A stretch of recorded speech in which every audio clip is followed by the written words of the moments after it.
to Heart by S_Phillips_15. Izuku shot up straight in his bed, sweat covering his body as short breaths came out of his lungs.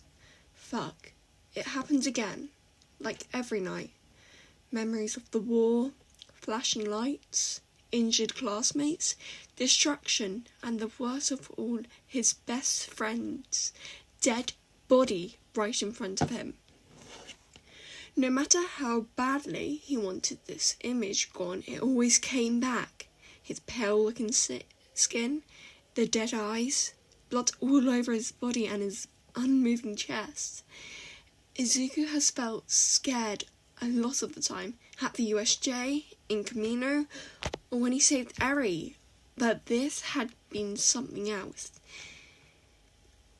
He remembered every second of this moment, the moment he came to the field, too late, the moment his heart felt like someone was tearing it apart, the moment all the anger finally bursted out of him.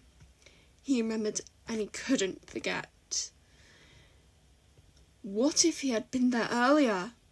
Would he have been able to save him? But there was no what if. It had happened and he couldn't change that now. He was dead. Dead.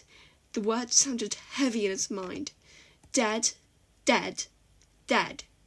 So there Izuku was, panicking again.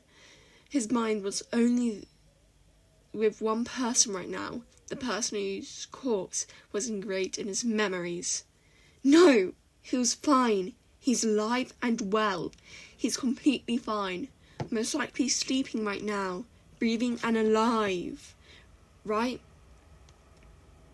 His heart beat fastened. He was hyperventilating. What was he supposed to do now? He couldn't just knock on Kachan's door and say something like, "Hey, Kachan, I was just wondering if you're still alive." Could he? Fuck it. Izuku lifted himself out of his bed and walked to the door, opening it and walking down the hallway until he stopped in front of Kachan's door. He knocked a few times and waited. Surprisingly, it only took about 4 seconds until the door opened and he was faced with messy blonde hair and tired eyes. "Izuku, what the hell are you doing here?" Kachan's grumpy voice asked. It's nothing important, really. I was just wondering if I could sleep in your dorm tonight? Sleep in my dorm? Why? I've had a nightmare about the war. He looked up at Kachan, and for his surprise was met with softened eyes. Kachan sighed. "Come in."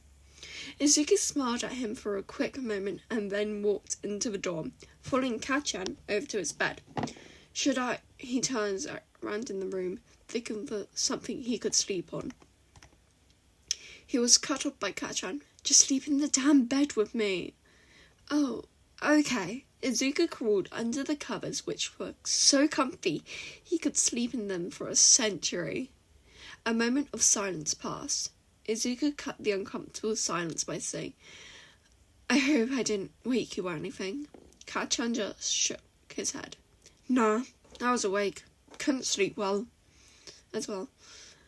"Oh, okay. Good." Silence. "What was it about? Your nightmare?" Izuku took in a deep breath. "You? Well, you being dead. What else would I be dreaming about?"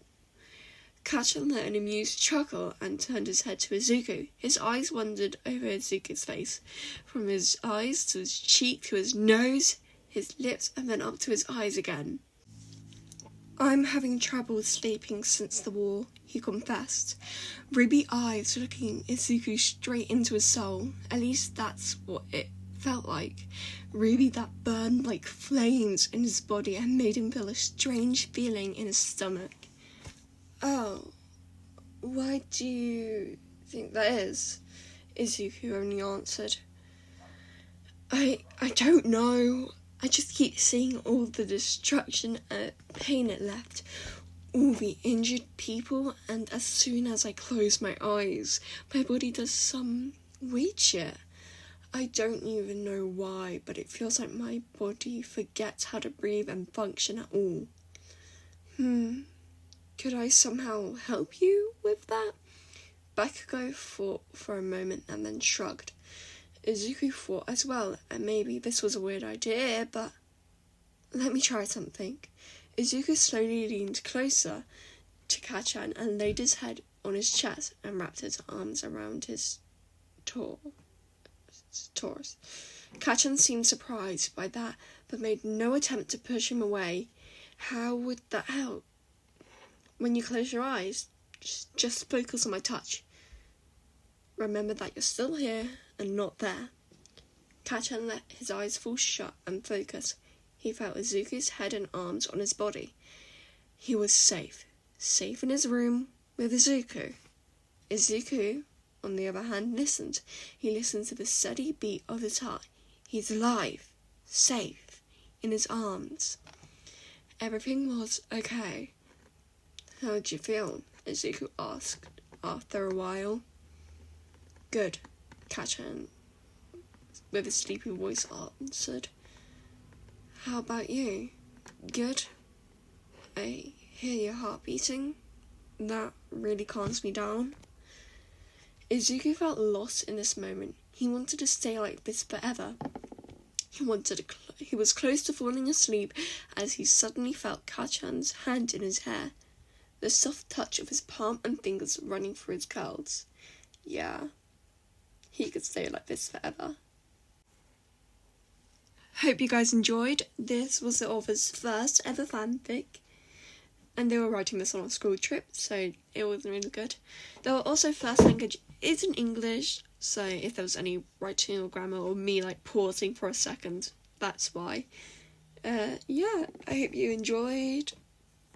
Bye!